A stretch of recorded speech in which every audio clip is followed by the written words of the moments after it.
வணக்கம். இன்று நாம் பார்க்கப் போவது பகவத் கீதை 18வது அத்தியாயம், லாஸ்ட் அத்தியாயம். மோட்ச சந்நியாச யோகம். இது கீதையின் இறுதி அத்தியாயம். முழு வாழ்க்கையின் சம்மரி இதில்தான் உள்ளது. Core teaching. எல்லாவற்றையும் கடவுளிடம் ஒப்படைத்தால் விடுதலை கிடைக்கும். இதை ஒரு வார்த்தையில் சொன்னால், சரணாகதி, சரண்டர். Deep understanding. நாம் என்ன நினைக்கிறோம்? நான் எல்லாம் கண்ட்ரோல் பண்ணணும். அதனால் ஸ்ட்ரெஸ், ஃபியர், ஆங்ஸைட்டி.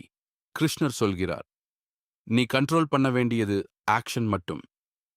ரிசல்ட் என்ன நடக்கிறது? அது டிவைன் பிளான். முக்கிய டீச்சிங், உன் கடமையை செய், என்னிடம் ஒப்படை. இதுதான் freedom life lessons. Deep application. 1. Let go of control. எல்லாவற்றையும் கண்ட்ரோல் பண்ண முடியாது. அக்செப்ட் பண்ணு, ட்ரஸ்ட் பண்ணு, லைஃப் ஈஸி ஆகும்.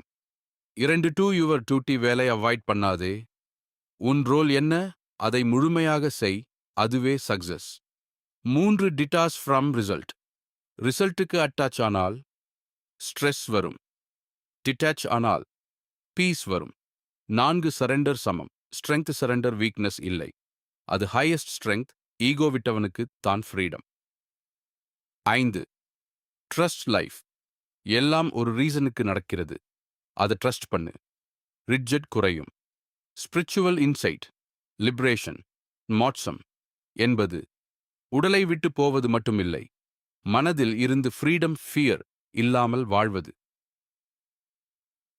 Real life example. ஒரு மனிதன் எல்லாவற்றையும் கண்ட்ரோல் பண்ண முயற்சி செய்கிறான். அவன் ஸ்ட்ரெஸ்ஸா இருப்பான். ஆனால் மற்றொருவர் எஃபர்ட் செய்கிறான், ரிசல்ட் விடுகிறான். அவன் பீஸ்ஃபுல் டிரான்ஸ்ஃபர்மேஷன். இந்த சாப்டர் ஃபாலோ பண்ணினால் ஸ்ட்ரெஸ் குறையும், ஃபியர் குறையும், கிளாரிட்டி வரும், பீஸ் அதிகரிக்கும். Advance insight. Freedom outside இல்லை, அது இன்சைட். மைண்ட் கால்ம் ஆனால் லைஃப் காம். பிகஸ்ட் மிஸ்டேக், நான் தான் எல்லாம் என்று நினைப்பது. இது ஈகோ. ஈகோ சமம் suffering. Anyway your daily practice. Selfless action. Trust, let go, gratitude. இதை பிராக்டிஸ் பண்ணினால் ஸ்லோலி பீஸ் வரும். Final summary. டியூட்டி செய், ரிசல்ட் விடு, ஈகோ விடு, ட்ரஸ்ட் பண்ணு, சரண்டர். One powerful line. சரணாகதி செய்தவன் அமைதியை அடைந்தவன். இதுதான் சாப்டர் 18 நமக்கு சொல்லும் மிகப்பெரிய மெசேஜ். இதோடு பாகவத் கீதா முடிகிறது. ஆனால் வாழ்க்கை இப்போதுதான் ஆரம்பம். நன்றி.